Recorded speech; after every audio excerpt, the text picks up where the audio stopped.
représente que la corruption. Vous, capitalistes, vous n'avez cessé de pousser la classe ouvrière à la misère. Et vous, communistes, vous avez cessé d'exploiter cette misère voulue par les capitalistes.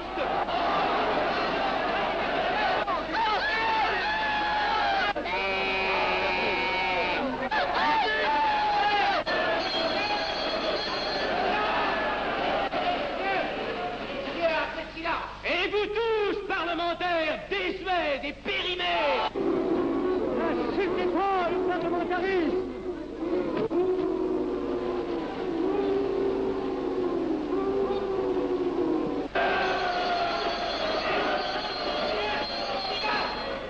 Messieurs, je vais faire la séance. Continuez, monsieur Jackson. Messieurs, je n'ai plus rien à dire. J'ai eu conscience de vous dire quelques vérités, peut-être désagréables, mais utiles. Non, ce ne sont pas quelques interruptions qui m'arrêteront. La communauté française ne se bâtira pas sur le conflit de la vieille bourgeoisie égoïste et du peuple affamé. C'est pourquoi je ne voterai pas ce projet qui donne satisfaction au capitalisme international et serait le bon prétexte pour les communistes à accentuer nos divisions. Je ne le voterai pas. Je serai sans doute le seul à ne pas le voter, car il semble que par une étrange aberration, la Chambre tout entière soit prête comme toujours à trahir l'intérêt français au bénéfice de certains intérêts internationaux très particuliers.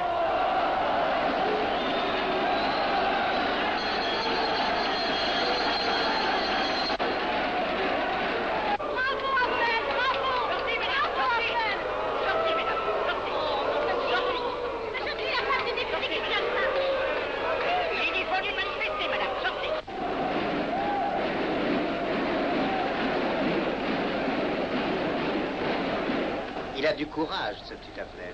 Ces petits nationaux trop puritains nous font perdre notre temps. Il faudrait l'éduquer un peu. De quelle loge est-il? Il n'est pas de chez nous, mon frère Dubois. Tout s'explique. Voilà un garçon intelligent qui a besoin d'une méthode et de conseils. Présentez-le donc. Il est sensible, il faudra procéder avec précaution. Envoyez-lui la rivière, il saura le persuader. J'y vais.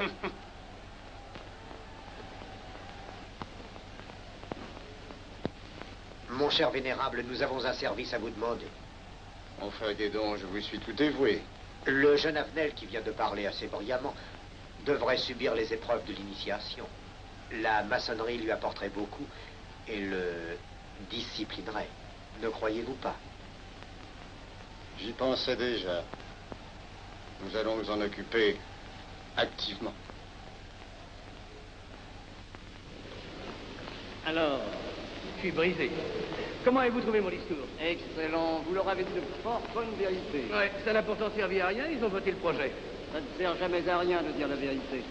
Les gens n'aiment pas la vérité. Ils préfèrent de beaucoup les mensonges. Vous êtes cynique. Non. J'ai une certaine expérience politique, déjà ancienne. À propos, voulez-vous venir un peu avec moi? J'ai quelque chose à vous dire. Volontiers.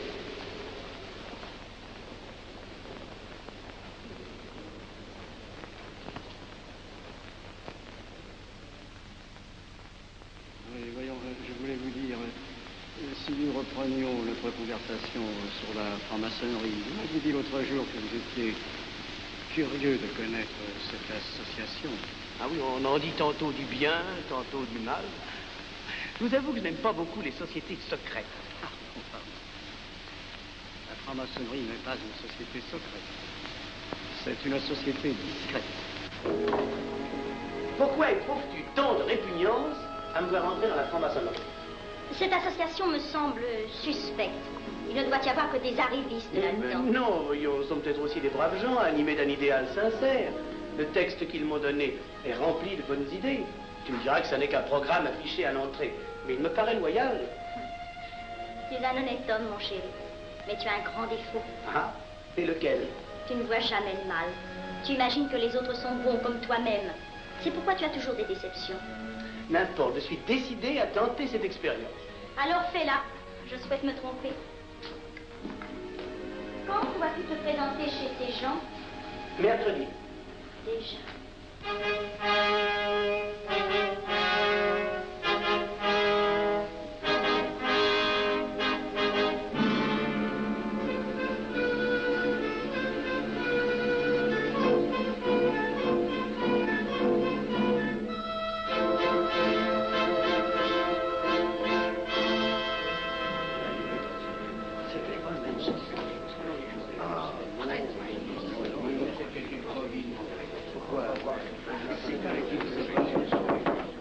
Mes frères, les travaux reprennent force et vigueur.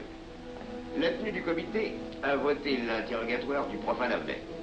Nous allons lire les rapports confidentiels de nos enquêteurs. Pierre Avnet, né en 1902 à Laval, a fait sa première communion.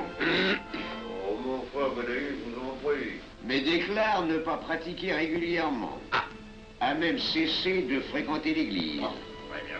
Mais s'avoue spiritualiste.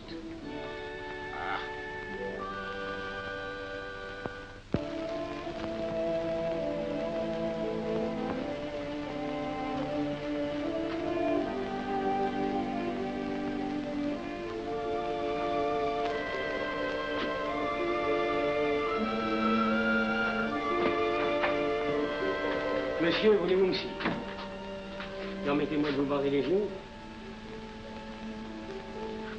Mes frères, le profane Avenel, qui nous est recommandé par notre frère Gainsbourg, vice-président de la Chambre, est député. Cela ne nous impressionne pas. Nous devons surtout examiner ce qu'il pourra apporter à la franc-maçonnerie. Il nous faut des gens qui servent notre ordre et contribuent à sa puissance. Pour l'instant, il paraît afficher des idées nationales un peu trop absolues. Mais enfin, je voudrais vous prévenir d'une chose. Comme il est de notre intérêt de tenir en main un grand nombre de parlementaires, il vaudrait peut-être mieux ne pas lui poser des questions qui pourraient le choquer. On nous le signale comme assez sensible sur les questions spirituelles ou religieuses. Quand il aura travaillé quelque temps parmi nous, il aura évolué.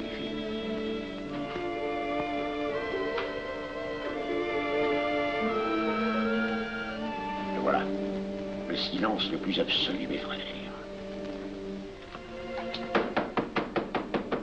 Qui frappe ainsi régulièrement à la porte du temple? C'est un profane qui demande à être interrogé, vénérable maître. Faites entrer le profane.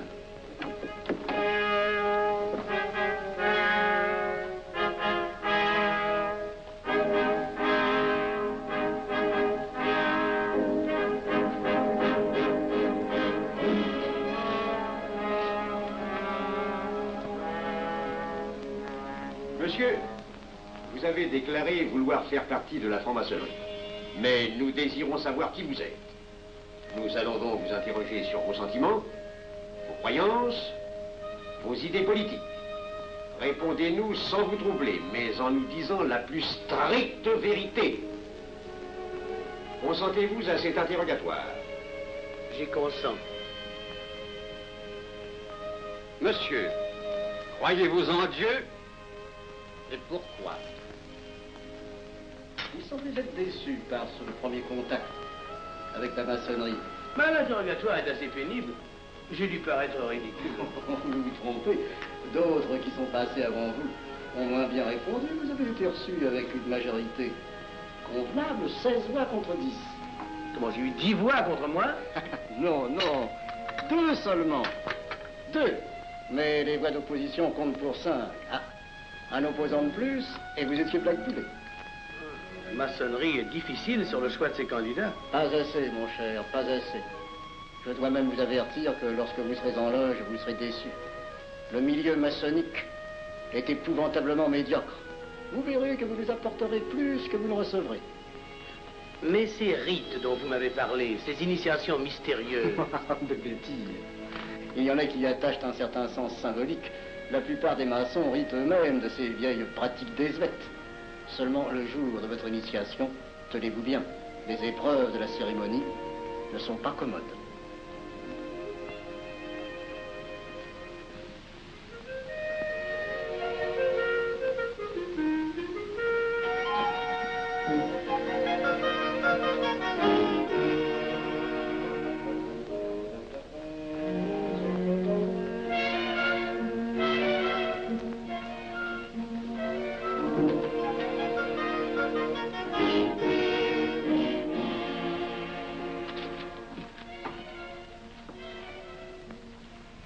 Bon. Attendez à la buvette, là. On viendra vous chercher. Alors, mais c'est entendu, mon cher, je m'occupe de ton affaire. Tu peux compter sur moi. C'est très important. Mais c'est entendu. Excuse-moi, la tenue va commencer, je suis un peu en retard. Bien, bien.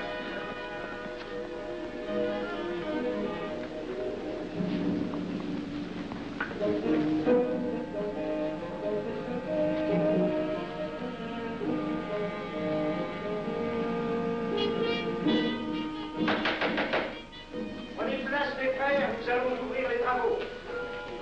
Mon frère Durand, veuillez prendre place à l'ordre.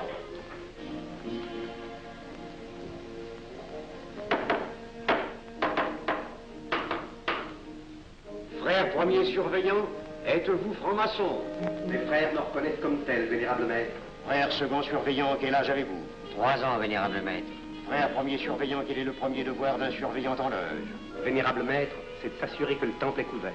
Veuillez vous en faire assurer par le frère couvreur.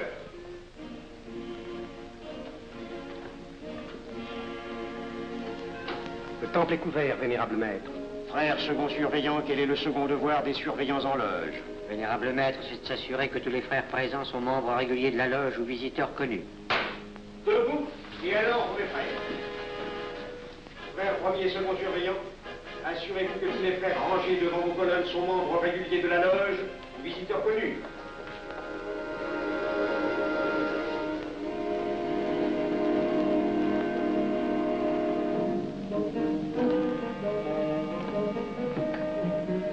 Vénérable maître, les frères qui décorent l'une et l'autre colonne sont membres réguliers de la loge ou visiteurs connus. Il en est de même à l'Orient. Frère premier surveillant, à quelle heure les francs-maçons opèrent-ils leurs travaux? À midi, vénérable maître. Quelle heure est-il, frère second surveillant? Il est midi, vénérable maître. Puisqu'il est l'heure du travail, frère premier et second surveillant, invitez les frères de vos colonnes à se joindre à vous et à moi pour ouvrir les travaux de la respectable loge des enfants de l'univers Orient de Paris, au grade d'apprenti, en la forme accoutumée. À moi, mes frères, par le signe, la triple batterie et l'acclamation.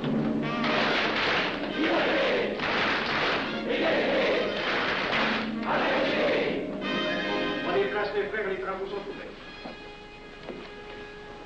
Mes frères, l'ordre du jour appelle l'initiation du profane Avenel. L'atelier a voté dans une précédente tenue la mission du dit profane. Nous allons donc ce soir le recevoir solennellement. Mon frère couvreur, veuillez aller chercher le profane Avenel qui a écrit son testament philosophique dans le cabinet de réflexion.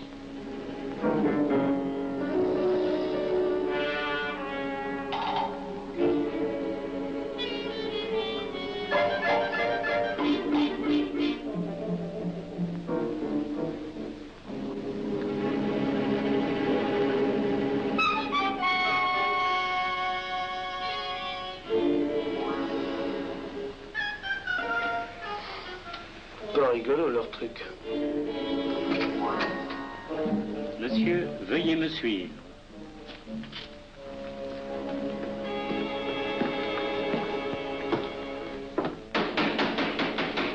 Qui frappe ainsi régulièrement à la porte du temple? Vénérable maître, c'est un profane qui demande à être reçu maçon s'il en est jugé digne. Frères, armez-vous de vos glaives. Faites entrer le profane.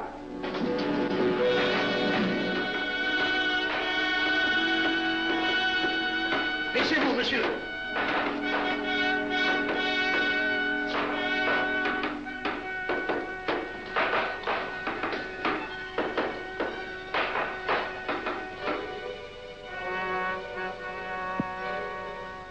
Monsieur, cette épée que vous sentez sur votre poitrine est toujours levée pour punir le parjure. Elle est le symbole du remords qui déchirerait votre cœur si vous deveniez traître à la société dans laquelle vous voulez entrer. Est-ce de votre propre volonté, en pleine liberté, que vous vous présentez parmi nous? Oui. C'est une institution qui ne procède que d'elle-même. Elle prend sa force dans la raison. Persistez-vous toujours dans vos intentions? Êtes-vous bien déterminé à vous soumettre aux épreuves, quelles qu'elles puissent être? J'y consens. En ce cas, confiez-vous à la main qui va diriger vos pas. Mais comme il serait imprudent de s'imposer des obligations dont on ne connaîtrait pas l'étendue, il est de la sagesse de cette respectable assemblée de vous dire quels seront vos devoirs si elle vous admet dans son sein. Le premier est un devoir absolu de secret sur tout ce que vous pourrez entendre et découvrir parmi nous, ainsi que sur tout ce que vous verrez et saurez par la suite. Je dois exiger de vous un serment prêté sur la coupe des libations. Consentez-vous à le prêter? Oui. Frère expert, faites approcher le profane. Et vous, maître des cérémonies, apportez la coupe des serments. Présentez la coupe au profane.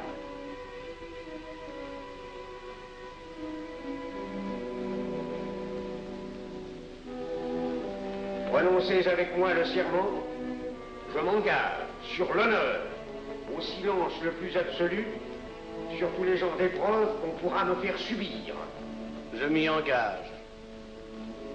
Vous devez connaître toute l'importance d'un serment. Si jamais vous manquiez à une parole aussi solennellement donnée, buvez. Buvez! Buvez! Que ce breuvage amer soit pour vous le symbole de l'amertume et du remords que laisserait dans votre cœur le parjure qui aurait souillé vos lèvres. Frère expert, emparez-vous du profane et faites-lui faire son premier voyage.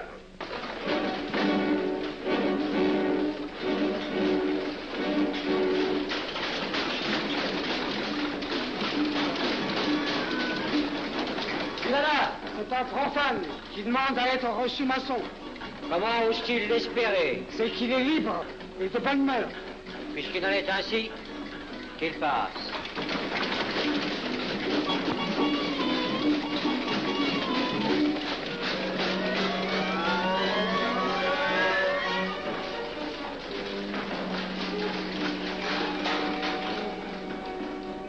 Monsieur, le voyage symbolique que vous venez de faire est l'emblème de la vie humaine. Le bruit que vous avez entendu figure les passions qui l'agitent. Les obstacles que vous avez rencontrés peignent les difficultés que l'homme éprouve et qu'il ne peut vaincre ou surmonter que grâce à l'aide qu'il trouve dans ses semblables. Frère expert, faites faire le deuxième voyage.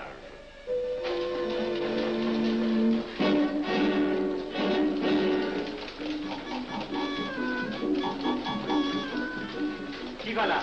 C'est un profane qui demande à être reçu maçon. Comment ose-t-il l'espérer? C'est qu'il est libre et de bonne mœurs. Puisqu'il en est ainsi qu'il passe, et qu'il soit purifié par l'eau.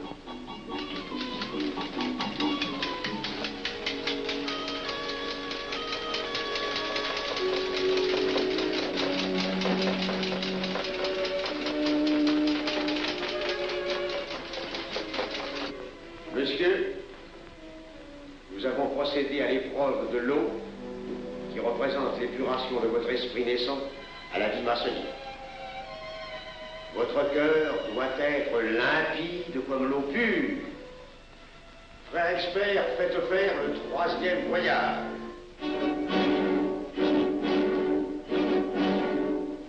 Qui va là? C'est un profane qui demande à être reçu maçon. Comment ose-t-il l'espérer? C'est qu'il est libre et de bonne mœurs. Puisqu'il en est ainsi qu'il passe par les flammes.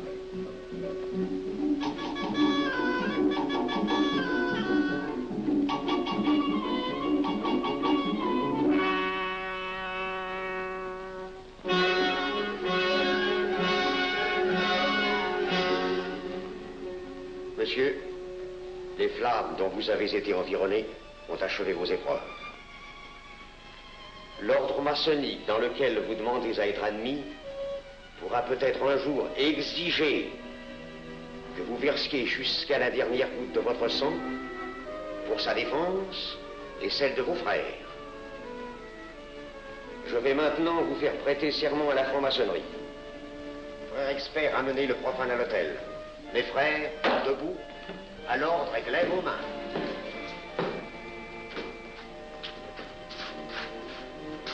Moi, Pierre Avenel.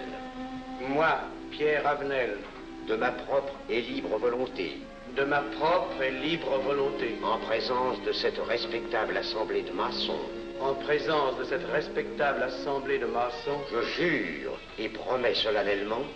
Je jure et promets solennellement. De ne jamais révéler aucun des mystères de la franc-maçonnerie qui vont m'être confiés. De ne jamais révéler aucun des mystères de la franc-maçonnerie qui vont m'être confiés. Quelle idée saugrenue ton mari a-t-il de se faire recevoir franc-maçon? Je lui ai déconseillé tant que j'ai pu, mais tu sais comme il est entêté. Il va se trouver dans un milieu d'arrivistes si médiocre. On l'a pourtant bien prévenu. Pourvu qu'il ne lui arrive rien. Il y a tant d'histoires qui courent sur le compte de ces sociétés secrètes. Ne t'inquiète pas, Pierre. Il saura se tirer d'un mauvais pas. Prudent. Pas assez. Monsieur, le serment que vous venez de prêter ne vous donne-t-il aucune inquiétude? Consentez-vous à le renouveler lorsque vous aurez reçu la lumière? Je le renouvellerai. Mes frères, nous allons donner la lumière aux profanes. Frère couvreur, préparez-vous à accomplir votre office. Que la lumière lui soit donnée à mon 3e coup de maguet.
Néophyte, ces glaives que vous voyez tourner vers vous vous annoncent que tous les maçons voleront à votre secours si vous respectez et si vous observez nos lois. Mais ils vous annoncent aussi que si vous trahissez votre serment, vous n'échapperez pas à la vengeance de tous les frères répandus sur la surface du globe et qui ont juré de punir le parjure.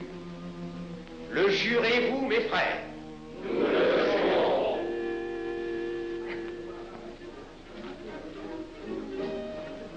Mes frères, à la santé de notre nouveau frère. À votre santé.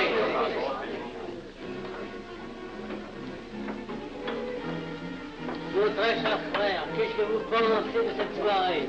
Eh bien, c'est curieux. Cette cérémonie est très impressionnante. Mon cher frère, pourrais-je vous laisser ma carte au cas où vous auriez besoin de mes services? Je vends de tout. De la bonneterie, des chaussures, du savon à des prix invraisemblables. Tu permets, mon cher Lévi-Stein? Je t'en prie. Mon frère Avenel, nous allons bientôt vous mettre à contribution.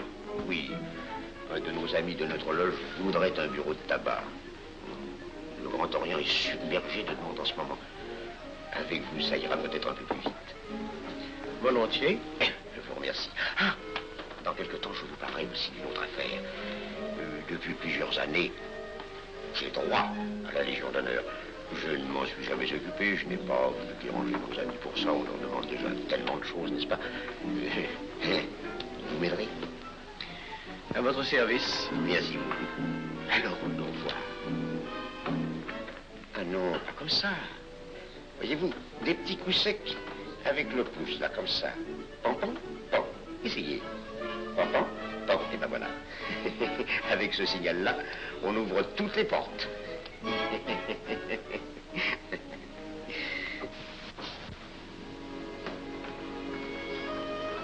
Alors,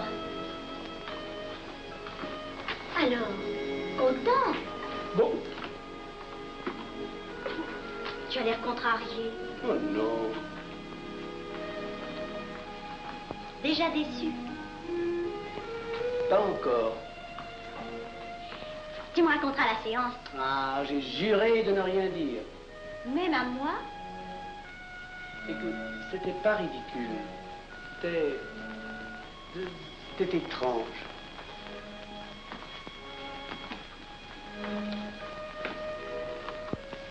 Mon chéri. Oh, mon chéri, c'est idiot, mais j'ai peur pour toi. Qu'est-ce que tu veux qu'il m'arrive? Oh, mon grand.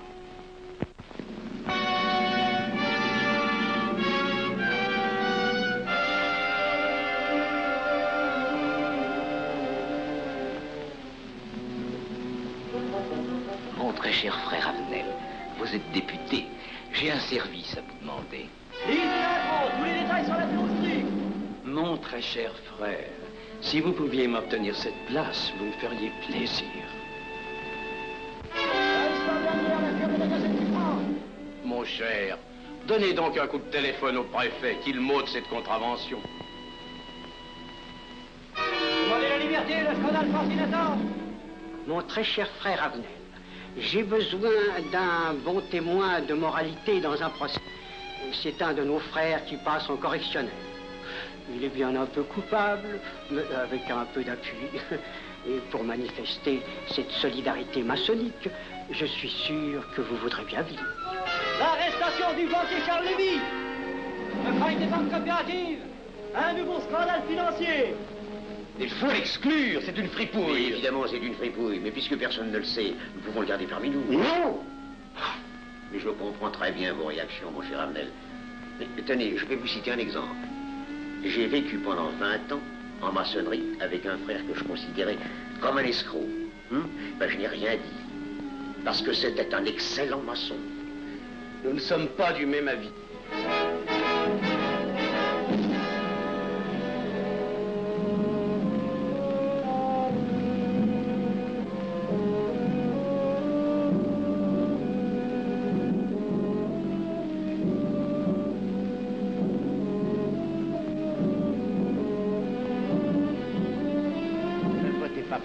Pourquoi? C'est un adversaire de la maçonnerie. Et son projet est excellent. Qu'importe, il nous dessert. Vous n'avez pas l'air de mon avis. Non. Non, non et non, je ne ferai pas ce que vous voulez. Je vous demande de vous conformer à la discipline républicaine. La discipline républicaine et maçonnique. Je sais ce que c'est, allez, c'est une canaillerie. Mon frère, ne laissez pas vos paroles dépasser votre pensée. Oh, ne croyez pas que je sois en colère, non, j'ai tout mon sang-froid au contraire. Et c'est pour ça que je ne voterai pas cette loi unique. Vous détruisez ce pays en l'empoisonnant doucement. Mais vous ne parlez pas sérieusement. Mais vous ne comprenez donc rien.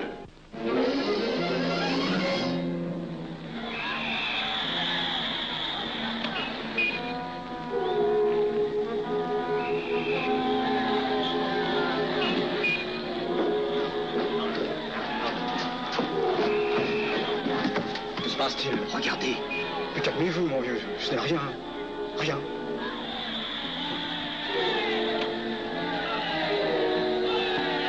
Que croyez-vous qu'on doit faire? Rien. Surtout rien. Pas de pareil cas, il faut attendre. Et croyez-moi, il n'y aura pas d'incident. Tous ces gens vont rentrer se coucher. Ils sont fatigués d'avoir crié.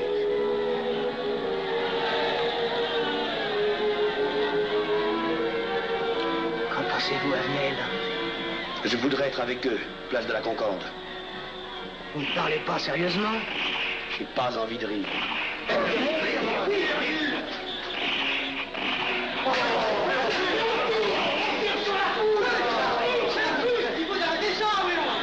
Mais surtout, il faut arrêter ça.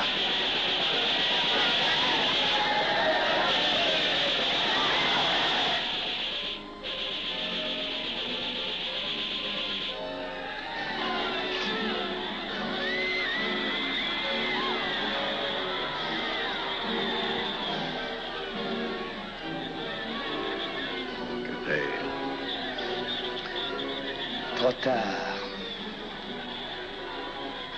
On tire encore. Coup de feu.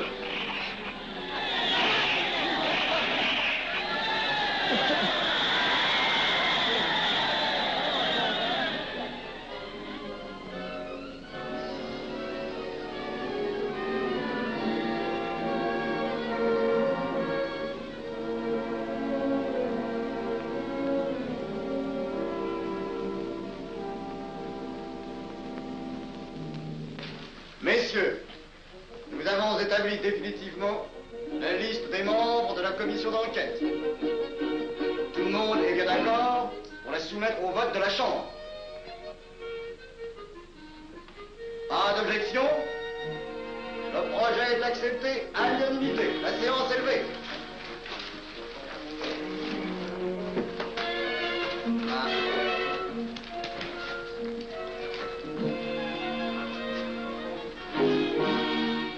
Vous pensez que ça va marcher?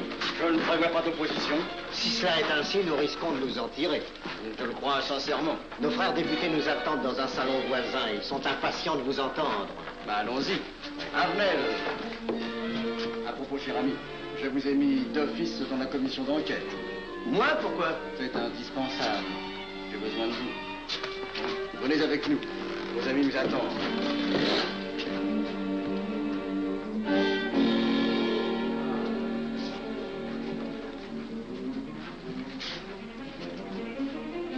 Mes frères, puisque nous sommes entre nous, je puis vous dire bien confidentiellement que nous allons traverser ces événements graves sans trop de dommages. La commission vient d'accepter tout à l'heure les listes que nous avons proposées pour la commission d'enquête. Beaucoup de nos adversaires en font partie, mais dans l'ensemble, les maçons sont encore en majorité. Rassurez-vous donc, ni la République ni la maçonnerie ne sont perdues. Elles ont traversé une crise grave. Elles sortiront renforcées de cette épreuve. Merci.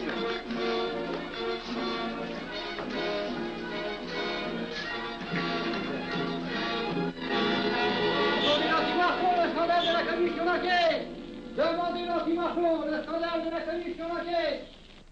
Vous me demanderez successivement le Quai d'Orsay, la Banque de France, l'état-major, le secrétaire général du Parti radical socialiste, le temps et les usines d'aviation Guerlain. Bien, monsieur.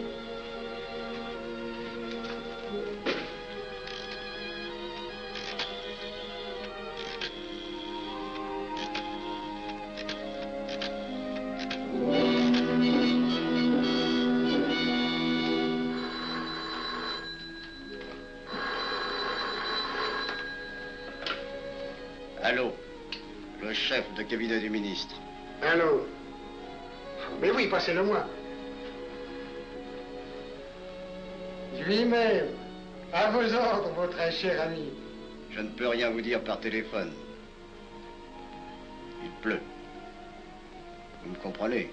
À merveille. Alertez tous nos amis à l'étranger.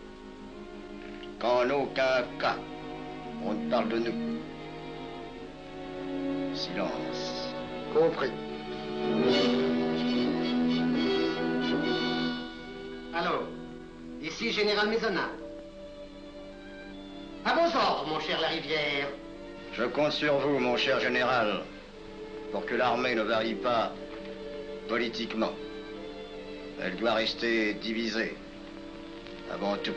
Ne craignez rien, j'ai déjà procédé à des changements importants. Tous les officiers suspects d'être contre nous ont été éloignés de Paris et séparés les uns des autres. Mes frères, il est indispensable de franchir cette mauvaise passe. Il ne faut pas trop de mouvement de bourse. N'est-ce pas, mon frère sous-gouverneur? Nous maintiendrons la monnaie. La presse de droite doit essayer d'attaquer la presse de gauche. Pendant quelque temps. Pour donner le change. C'est entendu.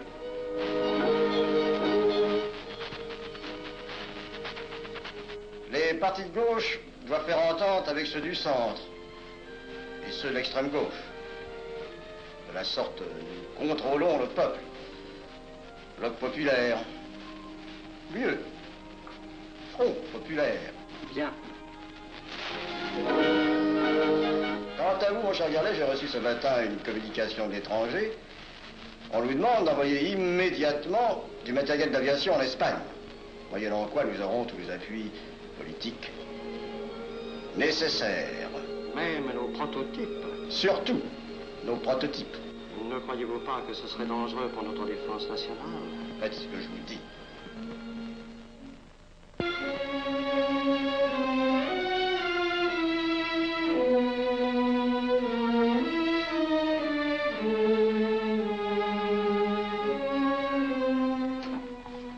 Monsieur Avenel, faites entrer. Ah, bonjour, cher ami. Comment on va? Bien, merci. Ah, je vous ai fait appeler. Que se passe-t-il? On ne vous voit plus. Vous le boudez? Oh non. Cigarette. Non, merci. Dites-moi, pourquoi avez-vous refusé de faire partie de la commission d'enquête? Oh, j'ai beaucoup de travail en ce moment et je fais déjà partie d'autres commissions. Avenel, répondez-moi franchement. Ce n'est pas parce que nous avons eu l'autre jour une petite discussion bien fraternelle? Eh bien, justement, si. Je voudrais vous parler de la franc-maçonnerie. Ah, mais bien, voyons, mais bien entendu. Asseyez-vous. Ah. Alors, je vous écoute. Eh bien, voilà, vous avez été mon présentateur, je vous dois une explication. Je suis décidé à déposer ma démission. Vous avez l'air d'avoir été déçu par la maçonnerie. Oh, pire, choqué. Pourquoi? Mais confessez-vous, mon vieux. Vous ne serez pas le premier maçon qui m'aura ouvert son cœur. Qu'est-ce qu'on vous a fait? Mais à moi, personnellement, rien. Mais je trouve ce milieu maçonnique... pourri d'arrivistes écœurants. Je vous l'accorde. Ah, je ne vous le fais pas dire. Oh, croyez-vous que je sois dupe? Alors, je ne comprends pas. Tant de vertus affichées sur le programme à la porte. Tant de mystères à l'intérieur pour ne cacher que ces petites combines, ces appétits de comitard. Je m'attendais à trouver des hommes dévoués, sinon supérieurs. Au lieu de ça, je n'ai rencontré que des quémandeurs de bureaux de tabac ou de décoration, ou alors des fripouilles qui cherchaient à m'utiliser pour échapper à des condamnations. En dehors d'eux, des phraseurs, des sectaires, ignorant tout, ne connaissant rien de l'histoire de leur pays, rien de l'histoire du monde, rien de la politique, rien de la philosophie, rien. Ah, des cerveaux vides, mais des dents longues et des langues folles. Et c'est cela qui gouverne la France. Quel grade avez-vous maintenant? J'ai été initié à la maîtrise il y a peu de temps. Eh bien, si vous avez le courage de vivre encore quelques années dans la médiocrité des ateliers bleus, vous passerez ensuite aux ateliers supérieurs. C'est mieux? C'est autre chose. Voyons, vous êtes 33e, n'est-ce pas? C'est le grade le plus haut dans la maçonnerie. Mon petit Avenel, je vais vous révéler, quoique je ne le doive pas, ces fameux secrets maçonniques dont on fait tant de mystères. En maçonnerie, on cache tout aux petites gens. En bas, vous ne savez rien. En haut, vous commencez à voir un peu plus clair dans le jeu mondial. Moi-même, je ne suis pas totalement éclairé sur les intentions des dirigeants de notre ordre. Et quand je dis dirigeants, je me trompe. Il n'y a pas de chef chez nous. Il n'y a que des exécutants. Je suis un pion sur un échiquier, j'accomplis une fonction. Je reçois des messages. J'obéis. Je transmets. J'agis. Mais qui dirige? Personne. C'est beaucoup plus compliqué et simple en même temps qu'on ne pense. Qu'est-ce que la maçonnerie?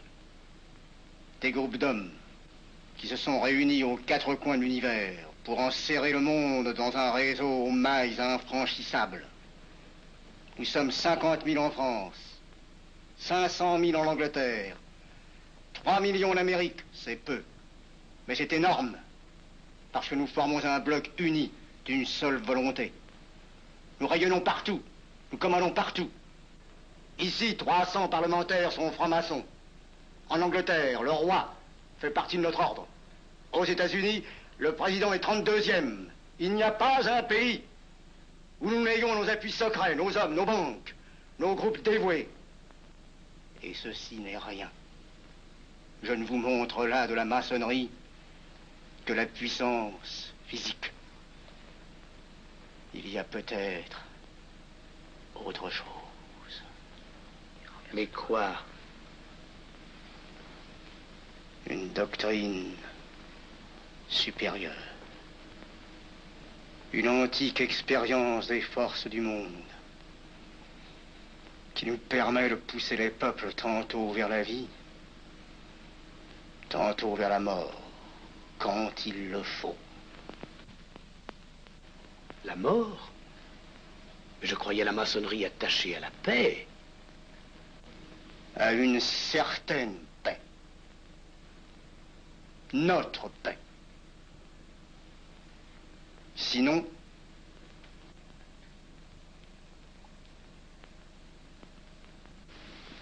alors, cette démission? Je vais réfléchir.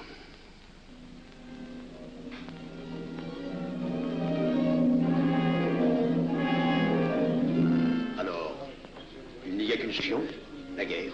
Pour réussir à déclencher la guerre, la maçonnerie a besoin de tous ses hommes. Sur combien de voix pouvons-nous compter à la Chambre? Nos frères parlementaires sont à peu près tous sûrs. Sauf un, que j'oserais nommer, car il fait partie de notre loge.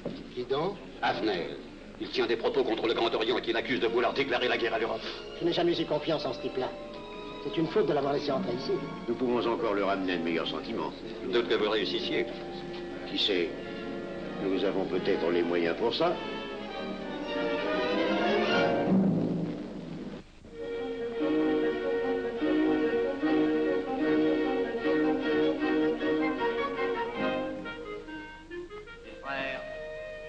L'aviation allemande n'a pas d'appareil. Plus de 2000 accidents d'avion l'année dernière en Allemagne. La ligne Siegfried est à peine construite. Les tanks allemands marchent difficilement.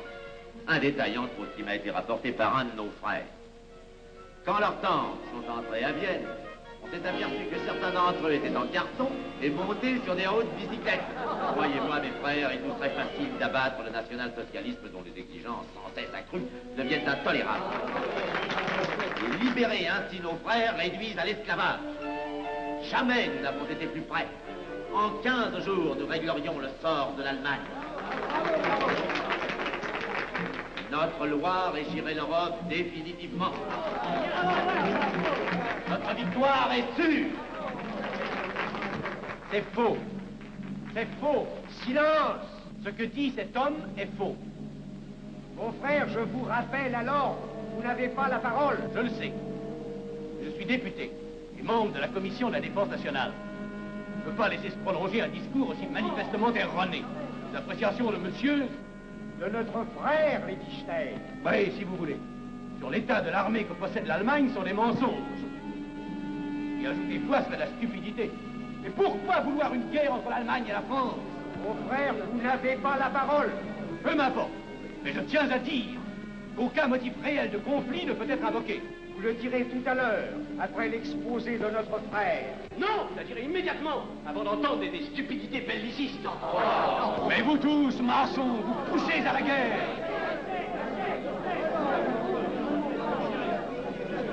Pour que ce pays soit gouverné par vos lois, par les Juifs, et la maçonnerie surtout. Le peuple français ne se battra pas pour défendre une idéologie fumeuse, un régime ignoble, une république pourrie. Mon frère Avenel, je vous prie de couvrir le temple.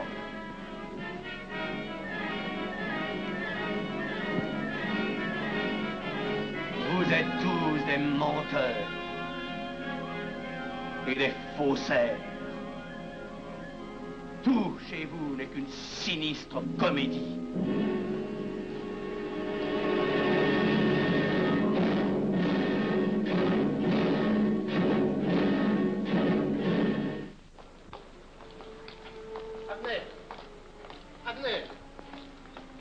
Avenel, excusez-moi, comme vous, j'habite Neuilly, c'est pourquoi je me permets de vous rejoindre. Oui, vous avez fort bien fait, mon frère. J'étais près de vous à l'avenue. Je voulais vous féliciter.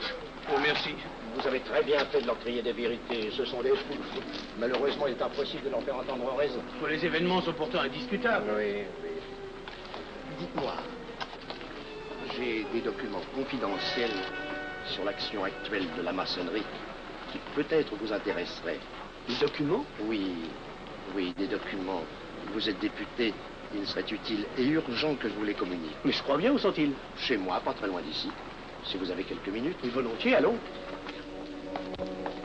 Alors, qu'est-ce qu'on décide? Pétard ou couteau? Le couteau, ça fait moins de bruit.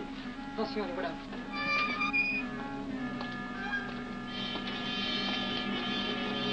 Un instant, je vais voir si...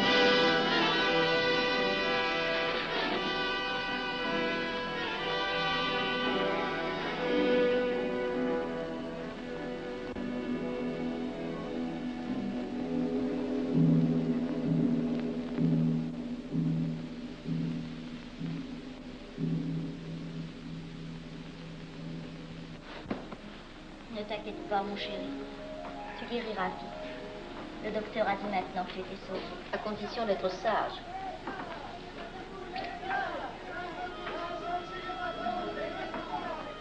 Qu'est-ce qu'on entend?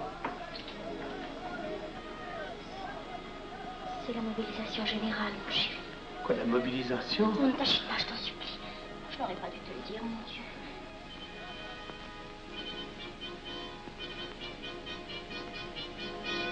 T'en fais pas, mon chéri. Tu reviendras vite.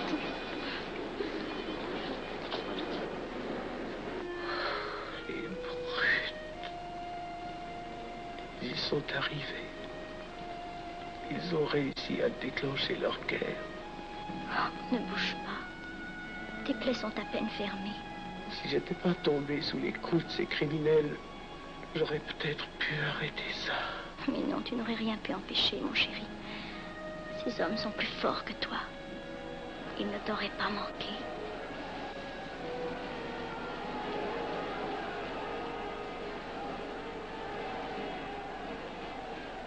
Qu'est-ce que c'est?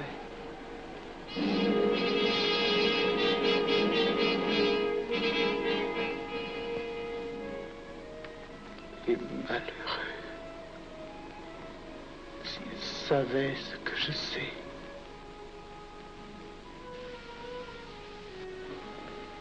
Mes frères, nous pouvons affirmer en toute sérénité que la franc-maçonnerie universelle a présentement atteint son but.